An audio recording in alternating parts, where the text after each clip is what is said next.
మాట అంటే మన జన సైనికులు ప్రతి చోట ఏదో కూర్చొని ఒక కేసులు పెట్టారు కూడా నాకు తెలియదు. తెలిసిన వెంటనే చెప్పాను, అవన్నీ వదిలేనని చెప్పాను నేను. అవన్నీ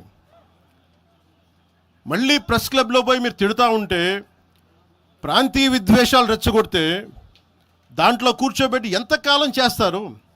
12 సంవత్సరాలు తెలంగాణ వచ్చిన తర్వాత ఇంకా తెలంగాణలో ఉపాధి లేకపోయినా ఏమి లేకపోయినా దానికి ఆంధ్రుడే కారణం, దానికి పవన్ కళ్యాణే కారణం.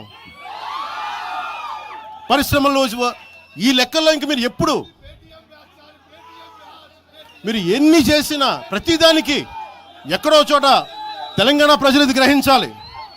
ఉద్యోగాలు రాకపోయినా ఉపాధాలు రాకపోయినా ప్రతిదానికి ఆంధ్రోడు కారణం అంటే ఆంధ్ర ప్రజలు నిజంగా ఎందుకు వస్తారు ఇక్కడికి? తెలుగు చిత్ర పరిశ్రమ ఎందుకు వచ్చింది? ఎక్కడో మద్రాసులో ఉండే తెలుగు చిత్ర పరిశ్రమ ఇక్కడ రావడానికి కారణం తెలంగాణ ప్రత్యేక రాష్ట్రం కావాలని కోరుకున్న నాయకులు చెన్నారెడ్డి గారు తీసుకొచ్చారు ఇక్కడికి. ఆయన తీసుకొచ్చారు ఇక్కడికి. 50 సంవత్సరాలు కలిసి ఉన్న రాజధాని ఇక్కడ సడన్గా పోయి మీరు ఇక్కడ రాకూడదు అని కొంతమంది నాయకులు, తెలంగాణ ప్రజలు వేరు. నేను మొదటి రోజు నుంచి చెప్తా ఉన్నా, పాలకులు వేరు, ప్రజలు వేరు.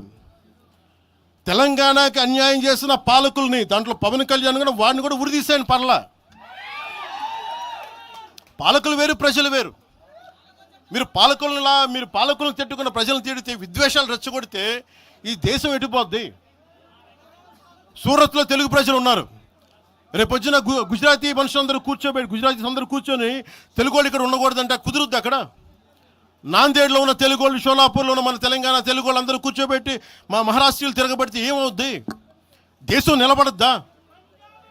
దేశం ఒకటిగా ఉంటుందా? ఎంతకాలం తిడతారు? ఎంతకాలం? నేను అమిత్ షా గారిని అన్నారని చెప్పి నేను మాట్లాడగానే కూర్చోబెట్టి దానికి చిలవలు పలవలు చేసి నాకు తెలంగాణ అంటే పడదు, నాకు వీళ్ళంటే పడదు, వాళ్ళంటే పడదు, ఇన్ని సంవత్సరాలు 12 years కూర్చోబెట్టడం. మేము ఒక చెరువుని కబ్జా చేసామంట. నాకేం పనిలేదా? నిజంగా మీరన్నట్టుగా కబ్జా చేస్తే ఇల్లు తగలబెట్టారా? నాది వచ్చి మీరు ఉంచుతారా నన్ను? ఒక్కొక్కళ్ళు కూర్చోబెట్టి 111 జీవోలు ఏమేం చేశారు అటు చూసిపోండి, అటు చూడండి. నిజంగా ఈ రోజున తెలంగాణ రాష్ట్ర ముఖ్యమంత్రి గారికి చెప్తున్నా, రేవంత్ రెడ్డి గారికి చెప్తున్నా, ఆయనంటే నాకు ఇష్టం, ఆయనంటే గౌరవం నాకు.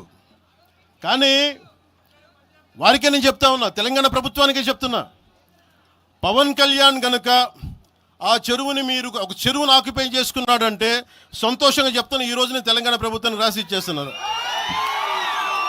అలాగే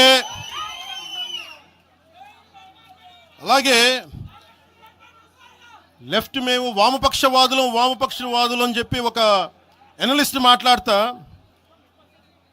ఇది ఎలా ఉంటుందంటే, ప్రపంచ కార్మికులారా ఏకం కండి అని చెప్పే వామపక్ష భావజాలం ఈ రోజున ప్రాంతీయతకు వచ్చింది. ఆ వామపక్ష భావజాలం చెప్పే వ్యక్తి అనలిస్ట్ ప్రకారం ప్రపంచ కార్మికులారా ఏకం కండి చెప్పే వామపక్ష భావజాలం ఈరోజు ఎక్కడికి వచ్చింది? ఆయన చెప్పిన విధానం ప్రకారం ప్రాంతీయతకు వచ్చింది.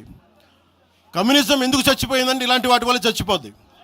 ఈరోజు గద్దర్ గురించి మాట్లాడతారు. బండెనక బండి కట్టి 16 బండ్లు కట్టి ఏ బండిలో పోతాం నిజాం సర్కార్ ఓడా అంటే అది ఈరోజు మాకు వచ్చిన ప్రేమ కాదు. మాకు అది నా చిన్నప్పుడు చెప్పాను ఆ మాట, తర్వాత ఫస్ట్ మీటింగ్లో చెప్పా. గద్దర్ గారు బతికున్నప్పుడు మీరందరూ ఏమయ్యారా? గద్దరన్న బతికున్నప్పుడు మీరందరూ ఎక్కడున్నారు? గద్దరన్న వెన్నులో బుల్లెట్లు దిగితే గద్దరన్న నా దగ్గరికి వచ్చాడు.